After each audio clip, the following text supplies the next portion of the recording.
Well, there's multiple. You know, where Michael Jackson's, like, he's above Glendale, right? Like, there's Forest Lawn has multiple or there are multiple parts to the cemetery, but there's like a ton of famous people buried in by the Glendale Temple, I think. You know who was buried? This is funny. I don't know even. This popped into my brain. My dad's old house was in a neighborhood in Chicago, and across the street literally from his house was an old cemetery, and a bunch of old famous gangsters were apparently buried there. Like right across from his house was Jack Ruby. Whoa. Do you know who that guy is? He's the guy that shot Lee Harvey Oswald. Yeah, of course. He was buried across the street from my dad, and I was reading up about him because I was like, I want to know more about. I think his name was like Jack Rubenstein or something like that. But all about his motives. And then there was all these conspiracy theories about even people didn't even think he might not be the one that killed Lee Harvey Oswald. Oh, he definitely killed Lee Harvey Oswald. Well, right. But then they say on video. That he shot him, right? Mm-hmm. But then there was people said that that's not what killed Lee Harvey Oswald. Well, that's definitely what killed him. But he didn't die on the spot, right? No, he didn't die on the spot. Right. But I mean, he shot him in the guts. Right. He went right. But it was a 22. No. Right? I don't think so. Look up how Jack Ruby shot Lee Harvey like Oswald. A 38. Yeah. What did he use? I don't believe he used. Oh, well, that is 22. bigger than I thought. That looks like a 38 to me. It's pretty small. It's not really though. Was the arm in the way, or did he already shoot him by then? I think he had shot him by. Yeah, I mean, I think it's like right in there. Oh yeah, you're probably just curling it from the shot. Just Google what kind of gun Jack Ruby used to kill Lee Harvey Oswald. But yeah, that headstone's right across the street from my dad's old house. I mean, he's not obviously he moved away from there, but Do you know Jack Ruby was connected to MKULTRA? what? Yeah, How? Jolly West, the head guy from the CIA from MKUltra, went to visit Lee Harvey Oswald after he shot. Went to visit Jack Ruby after he shot Lee Harvey Oswald, and after Jolly West left, Jack Ruby was insane. He went insane. He was hiding underneath his bunk. He was saying that they're burning the Jews alive and millions are dying. Like he gave him acid. Well, yeah. Yeah, he dosed him up. Tripped him out. While he was inside after he had shot Lee Harvey Oswald. And shortly after that, he died of cancer. Yeah, cancer like riddled his body. I was reading about him and like lit it. And it came like out of nowhere. Like they probably mm-hmm. gave him a little shut the fuck up. Shut the fuck up shot. Gave him a little shut the fuck up shot. Because they were like, oh no, man, he got cancer overnight. You're like, what? It was all over his body. Yeah. But before he was okay? Totally. They probably just force fed him radiation. Something. They gave him radiation something. with his acid. Mm-hmm. Yeah. But that MKUltra thing, there's a book on it called Chaos by Tom O'Neill. It's an amazing book. He was Greg Fitzsimmons' next door neighbor for like 20 years. What? And he'd been working on this one book. Started off as a magazine article, and as he started researching the magazine article, it just got deeper and deeper. He found out more inconsistencies and more things that were fucked up. And then he eventually realized that Charles Manson had been visited by Jolly West in prison, and that they had experimented with Charles Manson with crowd control and mind control and cult control methods, and they provided him with LSD most likely, and most certainly got him out of jail every time he got arrested afterwards. People who had arrested Charles Manson for all sorts of shit while he was on parole that should have put him in jail for the rest of his life. They were like, well, he's above our pay grade. We're being told to let him go. So they would just let him go. And then he would go out and run these hippies and have them murder people. And this is at the time where they were trying to infiltrate the hippie movement.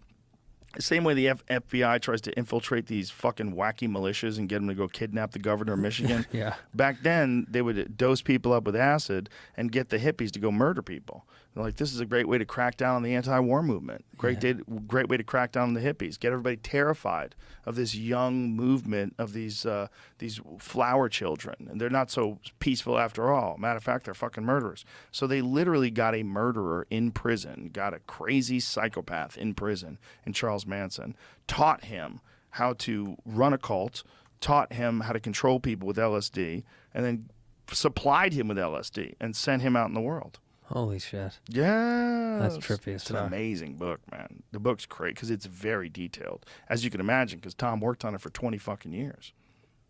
And how many has he written outside of that? I don't think any. That was the one. I think that's his big book. That's the one. He's working on a second book because he had so much data just from that one case that I think he's working on a second book right now. What's it called? Chaos. Chaos. Yeah. It's wild. It's really interesting stuff, man. 38. 38. 38. Coke. Yeah. the most famous gun in the world, an original bullet shot from the most famous gun in the world, Jack Ruby, Colt Cobra 38 Special.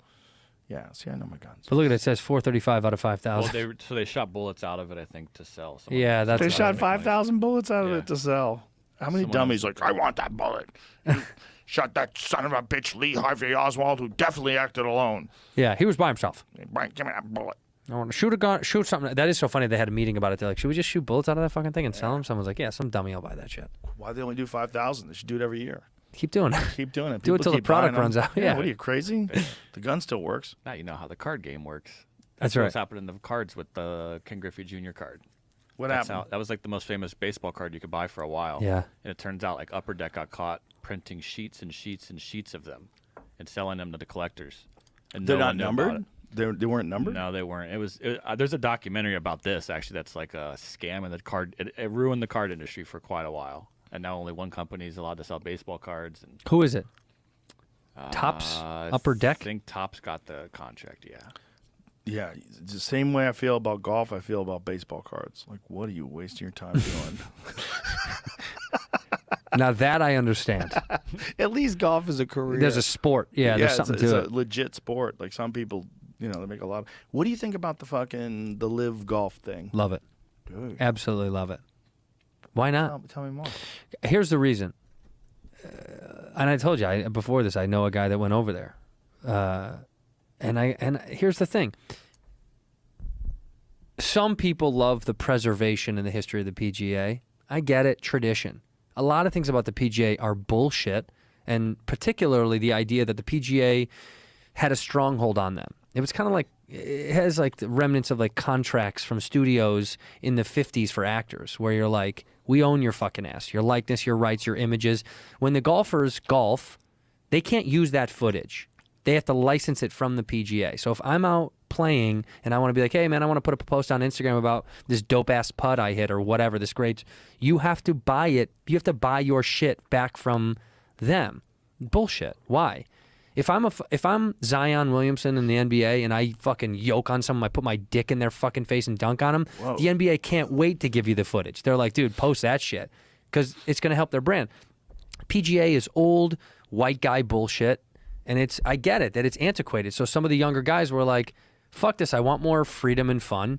I want something different. Mm-hmm. Some of them, their careers are on the other side, so they might not be making so much more to win money, right? So this is a great alternative.